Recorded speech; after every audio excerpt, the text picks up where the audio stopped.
This is Mrs. O'Neill for your safety notes. So the first thing you need to do is pause the video and draw your kitchen. Don't go nuts. You have a little space there in your notes. It could be at any view. In other words, you could be looking through a door and what do you see? Or you can be doing like an aerial view, like as if you're like on the ceiling, like maybe part of your lights and kind of looking down. But just do a quick sketch. Label things like the oven and the refrigerator and the table.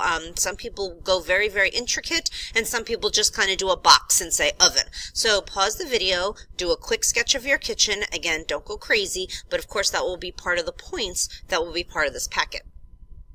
So at this point you should have paused the video, you should have drawn your kitchen. Again, any view, and I'm not looking for artistic ability here. So what is the significance about this kitchen in chemistry? Why would I have you drawing a kitchen for chemistry class? Well, there's a correlation between the two. We can compare the kitchen to the lab. Now again, I'm going to ask you to pause the video, write in your thoughts. Again, I don't give you too much space, but you should be able to come up with at least 2 or 3 different things that would relate or compare or bring together what is the same or similar between the kitchen in your house or apartment or wherever you live and the lab that we're going to be doing in class. So hopefully you had paused the video, you wrote down a couple of thoughts. Now let's think about my thoughts, and it's up to you if you want to add these things to your notes as a quick reminder or just kind of listen along because you've already written your own information. So one thing I like to think of is a heat source. In your kitchen you have an oven or a stove, and in the lab we're going to use the burner or the hot plate. In the kitchen, you have a sink, which provides us with H2O, and in the lab, you have a sink, which also provides us with H2O. And if you pause the video and read that information, of course, what does that sink provide with that water? Your garbage can, again, disposing of solids. This is a little tricky because in the kitchen, if you have a garbage disposal, you might be used to putting your leftover food or your, crumbs that are on the plate down the kitchen sink. However, in the lab, anytime we have a solid that we need to get rid of, we're going to be using the garbage. How about things like utensils or dishes or pots and pans, things of that nature? Again, in the kitchen, you've used those things for certain things. And in the lab, of course, we're going to use certain lab equipment to be dealing with our experiment. And, of course, the final thing is money. And what do I mean by that? Well, in the kitchen, you have items that are very, very expensive, like a refrigerator. Just like in the lab, we have a balance that is pretty expensive. You also have things that are maybe not so expensive in your kitchen, like maybe a glass. So if that breaks, not a big deal. However, in the lab, again, same thing. If you break a test tube, not a big deal. But the one thing I want to bring to your attention is, again, no horseplay. Either way, those things are expensive. So I don't want any fooling around. In the lab, it has to be a very, very safe environment for everybody, between you, your classmates, and of course any teachers or adults that might be in the room. So think about the money aspect and think about the safety aspect, right? You're very safe in the kitchen for cooking. I want you to be safe in the lab when we're doing experiments. So your safety contract is very, very, very important. You should have 2 copies. If you didn't get 2 copies already, you will be provided with 2 at some point in class time. So one, you should already have gotten signed or will get signed and returned so that you can do labs. If I do not have one on file that is signed by you and a guardian, then you may not participate in labs. And then 1 copy, which you do not need to get signed, is just going to stay in your notebook, is just a constant reminder that safety is #1 priority. So here are some safety rules that I'm going to mention again, but you do need to know all of them on the safety contract. I think there's maybe like 40, there's 36, 40, so please, please, please read over them, ask for any clarification, and here are just a few that are going to be worth mentioning again in your notes. So this is how you do notes. You're going to pause the video. You're going to fill in the blank. So it might be hard to see, but these are your bold words. Your bold words are your blank spaces. And I'm going to also suggest not only do you fill in the blanks with these words, read the information as you're writing, because I do not repeat every single word. So pause the video, make sure to fill in those blanks, and then play to hear my words. So these are just some rules that you will also find on your safety contract, but I just want to double remind you of them. Of course, the first thing is goggles, especially when we're dealing with heat and with certain chemicals, you'll be asked to wear your goggles. Again, to conduct yourself in a reasonable manner, I want everybody to be safe. There will be no food, beverages, or gum allowed during the lab because of the fumes or anything that's given off, any like dust particles and things like that. And we will go over the location and how to use safety equipment later on in this video.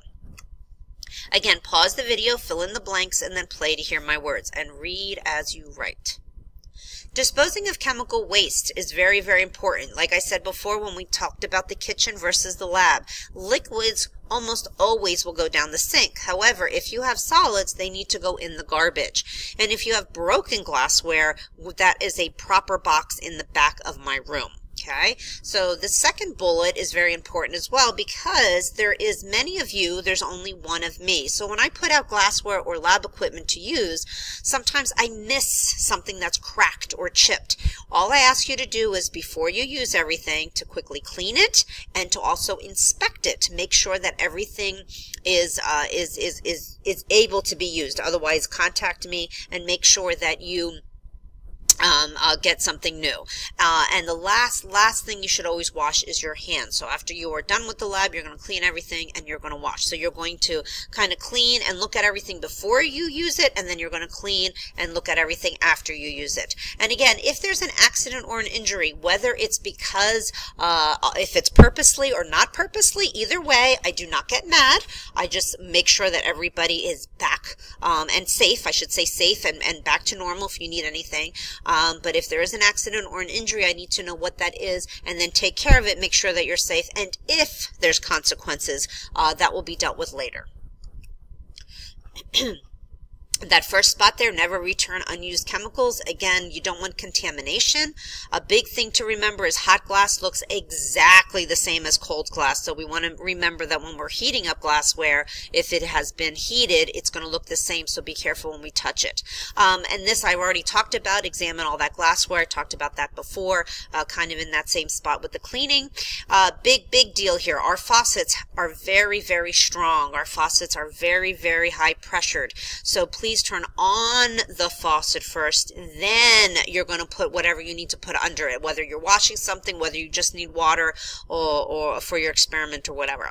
And last but not least, if you do get a chemical on your skin or your eye, yes, 15 minutes. You need to wash and make sure you rinse out for at least 15 minutes to make sure all those chemicals get out of there. And then make sure to tell a partner to tell me so that I know what's going on and get everybody safe. So at this point, you're going to, again, pause the video. You're going to use this picture to answer the questions 1 through 5. And one thing I want to make note of, this is kind of hard to read, but this is a mirror. So Betty is kind of doing something using a mirror. So there's questions, and again, answer them the best that you can. Most of the time, you should be able to figure out the answers, but then play my video here and make sure that your answers are correct. So at this point, you should have paused the video, answered 1 through 5. Now, number 1, I didn't fill in because I'm assuming that you can figure out what is unsafe. And if you can't figure that out, then maybe go back to your safety contract and reread some of those things. Why is it unsafe? And then how can you fix it to make it safe? Okay, so, and again, some of those things might be repeated, but that chart should be filled in. Number 2. Of course, tell the teacher immediately. Again, I do not get mad, but I want everybody back into a safe environment. So there are many things that should not be in that lab. I am only asking for 3 out of the, let's see here, 1, 2, 3, 4, 5, 6, 7, 8. I got like 8 things here. So Ray and Tim will be asked to sit down. They will receive a 0 on their lab report and possibly a write-up depending on what the situation led to. And of course, Carl and Tina are doing many things properly. So again, hopefully you have written at least 2 or 3 things there. Okay, so location of the, and use, I'm sorry, of the lab safety equipment. So safety shower, this is part of the safety shower. Now on your notes here, you have a picture of the room. So either draw or write where the safety shower would be, which is up here in the right corner. So your desks are here, just so you know, your desks are here. And as you're looking at the teacher's desk, to the left of this room, door that goes to the back room is the safety shower. It's all the way in this corner. So either you're going to write safety shower or you're going to draw it in your own way. And then I believe, yep, then I have some lines there. It says how to use the safety shower. So pause the video. Again, you can write these things in your own words, and if I ask you on the quiz how to use the safety shower, it just has to make sense. So, of course, one thing is you have to remove your clothing, because I'm going to assume you have clothing on, and it gets spilled in your clothing, and if the chemical gets on your clothing, then it's going to soak into your skin, and then, of course, you're going to either pull the lever or stand under the faucet. It doesn't matter. Everybody takes their shower differently, and, of course, rinse for at least 15 minutes.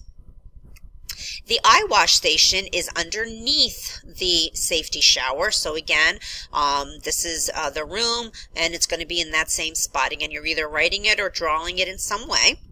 And now you're pausing it and saying, yes, how do we use it? These are somewhat of the steps. You're going to remove those goggles, and if you have glasses or contacts in, push the lever, and then, of course, open up your eyes and get that water in there for at least 15 minutes.